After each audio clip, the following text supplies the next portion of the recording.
Yo, what's up guys, and welcome back to a new video. Today we'll dive into Ruby Lifepools and everything you need to know to be ready for Season 4. As always, if you like my content, make sure to leave a like and comment and consider subscribing. Now, without any further ado, let's get straight into it. Getting into the dungeon, we will face the Rock. Not to be confused with this guy, however, but just like with him, you rather skip him than get in a fight with him. So make sure to pop your pre-invis potion or use a Shroud. The Rock itself does a lot of damage and an Earthquake ability that will limit your space and deal a lot of damage. Now, it also has a huge HP pool that will just break your overall and, I mean, it will just slow you down. For the first thresh that we meet, we will keep an eye out for the Earthshaper's cast Tectonic Slam. This will deal heavy AoE damage, so you will want to stop it. You cannot interrupt it, however, so you will need to CC it. Secondly, we want to CC the Ice Shield from the Chillweavers as well, as they will place a big shield on a mob over a channel. Just like with the first mob, you will not be able to interrupt this, so you will need to CC it. Before fighting the boss, we will have to deal with a mini-boss called Defiler Drakkar. This mob is quite harmless as long as you dodge the fire swirls during the Steel Barrage and dodge the frontal called Blazing Rush. The Steel Barrage, however, does quite some tank damage, so make sure that you have some active mitigation. Moving on to the first boss, we'll see Elsa's evil emo twin sister called Melidrussa Chillworn. Unlike Elsa, this boss isn't too much into building nice ice castles, so let's see what she does. The boss only has 3 abilities and they are quite easily played around. Firstly, we see Hail Bombs. You will want to stack up as a group and move out of the swirls as they turn into ice crystals. Walking into these will kill you, so do be careful. Secondly, we will see Chill Storm. One target will get 3 seconds to move out, where he will spawn an ice tornado that will drag people in and they will do damage in the process. Now, after a few seconds, this will explode for quite heavy group-wide damage, so make sure that you have a defensive ready. Lastly, we see Awaken Whelps. The boss will activate a patch of whelps and start pulsing AoE damage over a channel. You will need to pad as hard as possible on the adds. You need to ethically funnel on the shield from the boss in order to kick it and stop the AoE damage. Now for tanks, the boss will keep casting frigid shards onto you throughout the fight, so make sure to manage your defenses properly. Moving on to the upper ring, we will instantly face the boss, but it is still immune. To spawn the boss, we will need to kill the 4 blaze-bound destroyers that are spread around the room. First of all, we will meet Thunder Gullet the Lightning Dragon, because, well, who doesn't like dragons in a dragon expansion? Tanks, keep an eye out for Thunderjaw, as this will knock you back 20 yards and do quite some damage, so make sure to not get knocked into the next pack. Secondly, he will cast a frontal, which you will simply need to walk out of. And lastly, we will see Rolling Thunder. This will spark 2 people with a lightning debuff that will do damage over time and explode on expiring for quite some group-wide damage. Make sure to dispel one of them so the explosions don't overlap. For the rest of the ring, we only see 3 important mobs, after which you officially beat all the elements and become the new avatar. Firstly, the Blaze-bound destroyers will cast Inferno, doing some group-wide AoE damage and leaving a dot on you that will tick for quite some damage. Secondly, they will target one person with Living Bomb. You will have a red circle around you, which will erupt, knocking you up and everything in it. You can use this as a free AoE stop, since the mobs also do get knocked up and it will do some mild damage.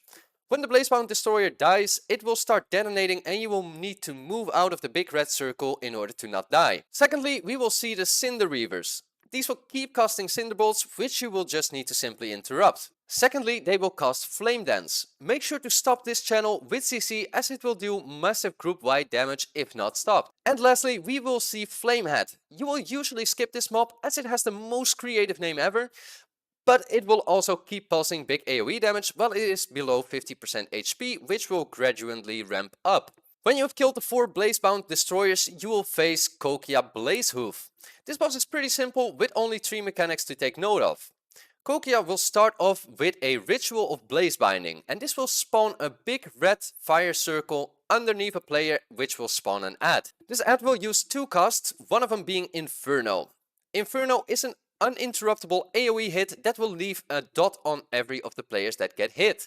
And secondly, you will want to interrupt Roaring Blaze to avoid a big AoE hit. Now secondly, Kokia will use Molten Boulder. You will want to bait this backwards as it will throw a boulder out into that direction, leaving a path of fire and a big lava patch on impact. When the ad dies, it will start detonating and it will leave a big lava patch which you will need to simply move out of. And lastly, for the tanks, the boss will use Searing Blows, which will do heavy tank damage and it will leave a dot on you. Now for the last trash on the list, we see a few noticeable abilities. Firstly, we need to dodge the crackling detonation from the small thunder mobs. These are indicated by a little blue swirly on the ground, which you will just simply need to move out of. For the first important mob, we will see the Tempest Channeler. They will cast Lightning Storm, which will do quite heavy group-wide damage. However, it has been nerfed, so it ticks a little bit less hard than it used to. Now the warriors will do no damage at all, so Blizzard tune us please. But Thunderclap will however lower your haste, but you can simply walk out of range of it since the range of it is quite small. Next up, we will see the Flame Channelers casting Flash Fire. You will want to interrupt this as it is a heavy damaging channel into a player. Make sure to also dispel the burning veins of them, as this is a buff that will increase their damage by 50%. Lastly, we will fight the demi-boss called High Channeler Rivati. This demi-boss will do heavy AoE damage with Lightning Storm, and once every while they will spawn small thunder adds which will cause crackling detonation. It will also cast a spell called Tempest Storm Shield. This will put a big shield on the demi-boss which you will need to destroy in order to interrupt him. If you fail this check, you will get a massive AoE hit that will most likely kill you. Now lastly, moving on to Kyrakka and Erkhart Stormvein, because we do like fighting dragons so much in this expansion. This boss consists out of two phases, and first off we fight Erkhart Stormvein and Kyrakka will keep flying around doing frontals. You want to tank the boss in between the pillars to force the dragon to always land in melee. When one of the bosses will hit 50% HP, Erkhart will jump on Kyrakka and you will fight them together. So try to get them to 50% HP as evenly as possible. For Erkhart, she will use Interrupting Cloudburst. Now Interrupting Cloudburst will interrupt all casts and prevent you from casting again for 2 seconds if you get interrupted. So do make sure to not play a caster. Make sure to not cast during this to prevent the lockout and you will be fine. For tanks, Erkhart will hit you with Storm Slam, which is quite a hard tank buster, which will also leave a debuff on you, increasing your magic damage taken. Now for Kyrakka, she will keep flying around in phase 1, casting frontals, which you will just need to dodge.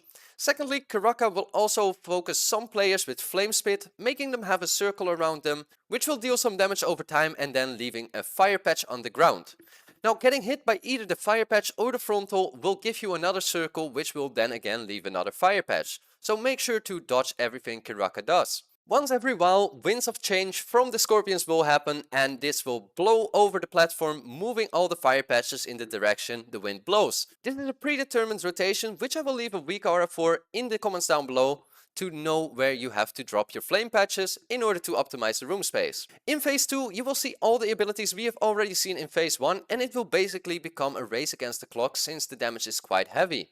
And that was everything you need to know in order to push your Ruby Lifepool keys in Season 4. Now leave a comment down below what your favorite dungeon of Season 4 is and make sure to leave a like. And if you like my content, consider subscribing. And as always, see you guys in the next one.